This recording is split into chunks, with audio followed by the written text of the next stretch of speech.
to see you both. Kathleen, you and I have been friends on Twitter for a while. Sean, yes, we have. We've been Twitter friends. We have been. Sean, very nice to meet you. Chris Griffin was just in here, and he was like singing both your praises. So he's like, that's going to be a good one. Now we have so much pressure. Yeah, that's all right. What's Chris Griffin's podcast? He just came in because Alexi and I host the flagship podcast for the network, which is called Comedy You're Often Podcast. So we like doing those in person. This is for the Stop Going Viral festival that me and Dan and Alexi were putting together. So Thank you so much for coming in for such a good cause. Yeah. Awesome. That's great. Thanks for having us. Yeah. You two are on the network with the Dead Baby Bear podcast. And so everyone has to go listen to that. And yeah, so we just got kind of going with it today, and I was hoping to ask you, Sean, I hear you have a great fight story. Great fight story?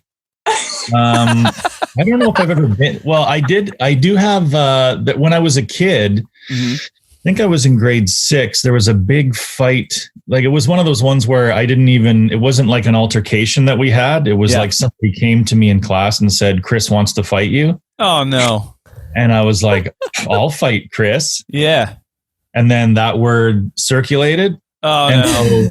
And so there was supposed to be a fight between the two of us at 3 p.m. after school by the Sportsplex, which is like the local hockey rink.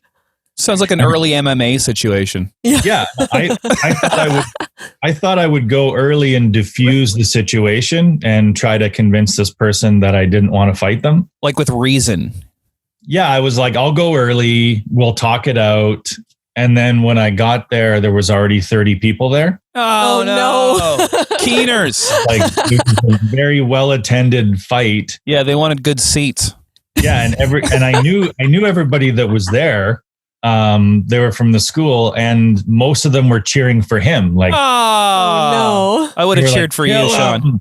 Kill him, Chris! Like, they were, they wanted Chris to kill me, and I was like, I know those people. Like, why do they want me to die? So it was very sad. But yeah, they were like, get him, Chris, and I was like, oh my god. So like, I guess we just had to fight, and then. I went to punch him, and then he punched me, and then I fell over. Oh. And that was really the whole fight. I got punched and I fell over, and then everyone cheered. Oh. I'm so sorry I asked you about this. And then like there was even like a couple of teachers. There was like the librarian. There was like a couple. Were they cheering for Chris? They were cheering. No! The librarian was cheering for Chris because he was an avid reader. He was always in the library. So so I just got punched, knocked down, everyone cheered, and then they scattered. And and then since then I really have avoided fights at all costs. Good. Because I did. And then everybody that you see at school from that point forward, that they were like, you're like, I remember you. You're the one. This Chris character is very intriguing, though. The dichotomy of him picking a fight with you via other people and then also being a bookworm. No, it wasn't like he was the toughest guy in school. He was just like, and then for the day of the fight too, he was like normally a nerd. And then all of a sudden he had like a Metallica t-shirt on. Yeah, he had like a Metallica t-shirt and ripped shorts. And I was like, oh, he's ready. Like, Chris he puts the books down and he's ready to kill people, Maybe he was reading like jujitsu textbooks or something that whole time. I don't even really know why he wanted to fight, but I should have said I don't want to fight him, but I was like, when there's no fight happening in front of me, I'm like, well, I'll fight anybody. And then things got really dicey from there. I'm so sorry to hear that. Yeah, me too. I hope you guys weren't thinking it was going to be some triumphant story where I just got punched. Oh my god! Let's get a writer's room together and change the ending of that story to make it. We should. Let's change that. Kathleen, have you ever been in a fight? Well, yeah, I punched a man in the face once. Good. Oh, good. Was his name Chris? I hope so. No, crap. What was Wade? His name was Wade. Oh, that's a name that deserves a punch in the face. And he's Australian. So. Oh, Wade. What did Wade do? Well, I was drunk at a bar and I he was annoying me for some reason. So I poured a beer on his head. Good. Like a dumb girl. And then nobody saw me do that. And then he came up behind me and poured a beer on my head. And then he got kicked out. And then they came up, they're like, you did it first. So I got kicked out too. Oh, and no. then we were standing on White Avenue in Edmonton. And he called me a really rude word. Oh, no. And I just like went like a girl punch, like totally like that. Good. But I connected. And then I found out he was friends with a bunch of my friends. Oh, no. Oh, no. Oh, no. That's all good. Wade. The fact that he's Australian, I know that word must have been really rude. But maybe not rude to him. it was rude to him, too.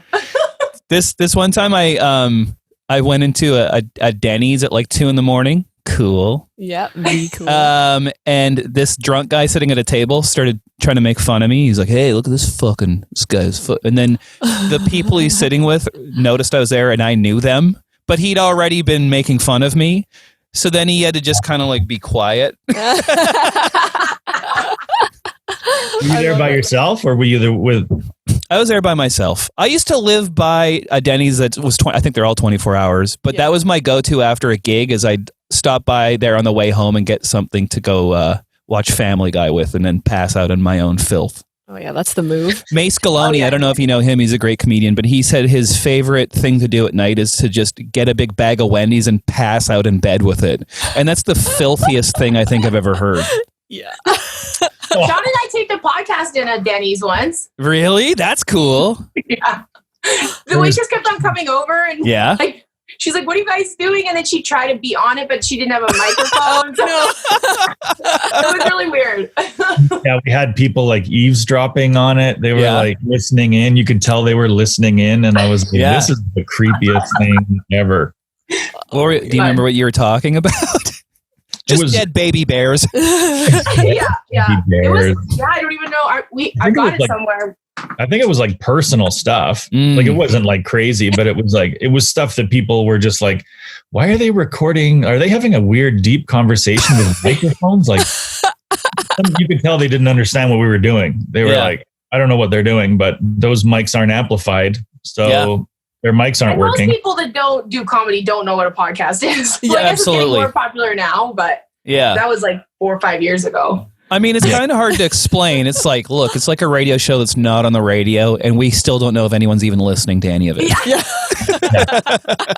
Sometimes people get in trouble for things they say on big podcasts, so that's a thing you might see. But I just realized I have one more Denny's story. Well, I have hundreds, but I'll tell this one, which is that I went there with some drunk friends once, and there was like me and these 2 other people that were all drunk, and as a teenager, I didn't drink because I was straight edge, super cool.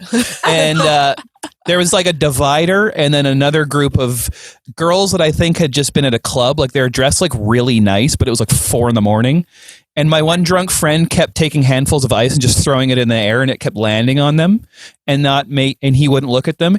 And they came over before they left and threw a drink in my face. Oh no! I didn't do anything. I was the one telling them to stop it. What's the worst? When people assume the worst of you based on your appearance, they're just like, I bet it was him. It probably was. Probably was. That really hurt my feelings. It still kind of bothers me. It was probably that guy. Yeah. It was probably Wade. Fucking Wade, man. As a teenager is the weirdest, isn't it? Because I didn't drink for the first half of high school. And it was just weird to see people's behavior where you're just like, this is insane. Like for the first half of high school, I was like, these people are insane. I would never engage in this ridiculous behavior. Yeah. And then as soon as I started doing it, I was like, this is the best. Where have you been all my life? Yeah. It's always more fun to be around a drunk person when you're drunk, not when you're sober. No. Always. I will say that the top 2 annoying things to be around when you're sober is drunk people followed by people on cocaine. Cocaine is second annoying compared to drunk, which is number 1, I think. The worst place to be sober around drunk people is 7-Eleven. Oh yeah.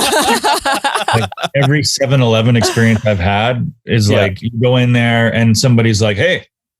Oh yeah. And then you don't want to talk to them and they're like, "Oh, I get it. Oh, you know what? You're too cool to talk." And you're just like, I'm not in your world right now. Yeah. I don't need to speak to you. Oh, And that's man. a 7-Eleven in Alberta, which is even worse. That's in Albertan. Yeah, you got to be wearing a bulletproof vest to do that kind of thing, I think. Oh, Yeah. Kathleen, what was, do you have any insane day job stories? Well, I've had a lot of day jobs, but the one that I think is the funniest, I worked at a living history museum, you know, where you have to like dress up. Oh, what? Yeah. That's cool. Oh my God. Sick. Like But I was, reenact like- things? Yeah, but I didn't have a character. I was just like dressed up like someone like my era didn't take it as seriously as some of the other eras. Like they took it like you couldn't address them as not their real, like it was a little bit ridiculous. Like some people wearing sweatpants and Nikes, but the top half of like a night costume. Yeah, well, it was they were very strict on what you had to wear, like very, very strict. It was a hilarious job, but I had to do a school tour once with a bunch of kids in kindergarten, and there's a little farm on this museum thing, and you're supposed to take the kids and show them the farm animals. And I was walking backwards into the farm, talking to the kids, and then the kids' faces just looked really weird. And then one of them just put his little hand up and he goes, "Why are the turkeys red?" And a coyote had gotten into the turkeys and like and there was like Oh no. dead turkeys and these little kids, and I had to get them out of there. But like, yeah, I mean, and that's for city kids. Like farm kids would have looked at that and been like, "Oh, that happens all the time." Yeah. But these are dainty little city kids that like. There was always like a dead animal running into children. Like one time there was an old sheep that died in the back pasture. And before everybody was supposed to come in, this top loader came driving in to pick it up and scoop it out. And it was driving out and this school program was walking in. Oh my no. God. It's it's life. It's what happens on a farm. Animals die. That is true. That is true. I remember in kindergarten being walked home by my babysitter, and we went the wrong way, and I saw a severed deer head in someone's driveway, and it would seriously traumatize me. Oh my God. Yeah. Sean's like, that'll happen in Alberta. You'll be driving down the road and there'll be something dead in a pickup truck in front of you. That's happened a couple times. I guess that's common. My mom, when I was a little kid, she used to clean stalls, like horse stalls, for extra money.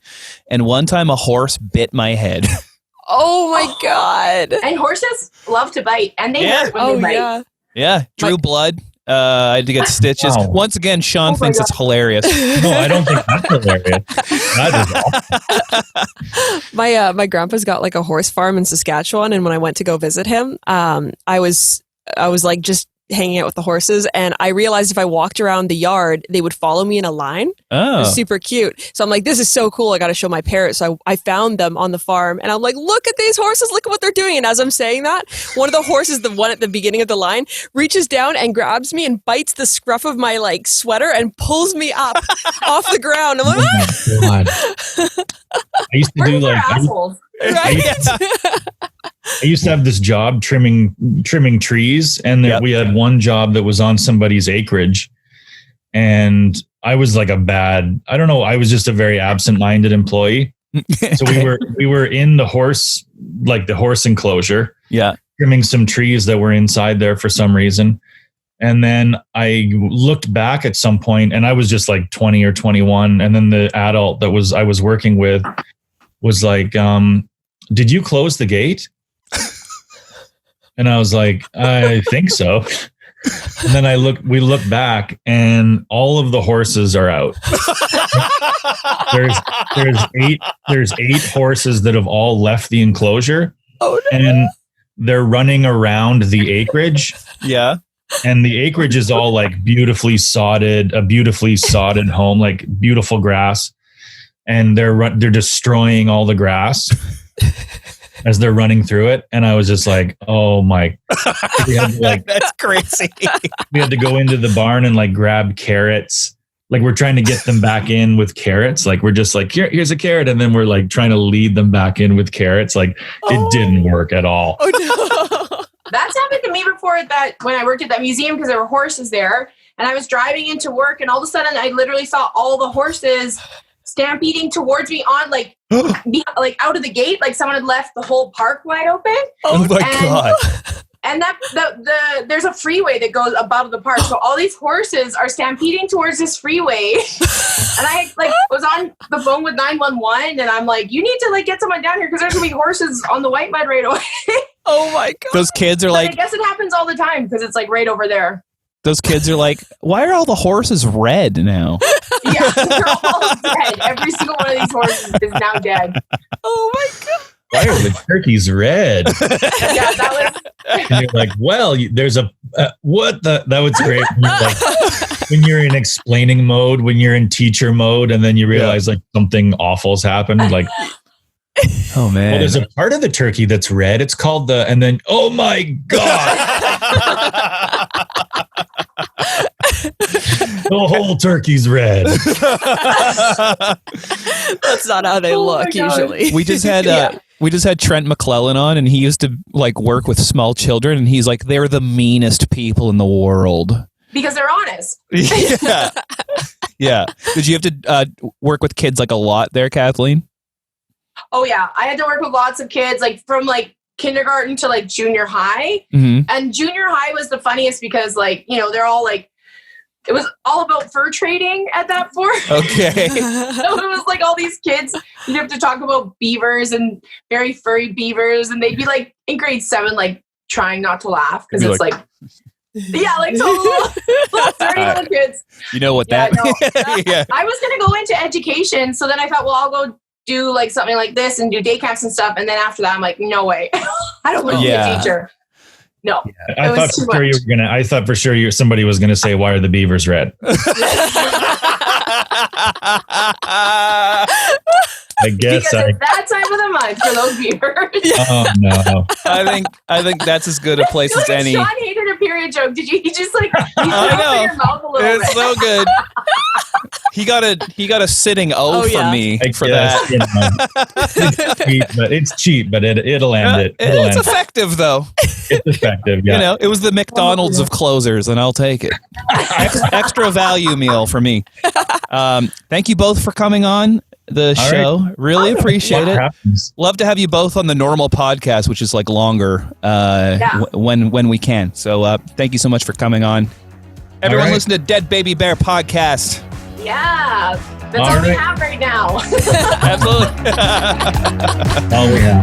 Okay. Bye guys.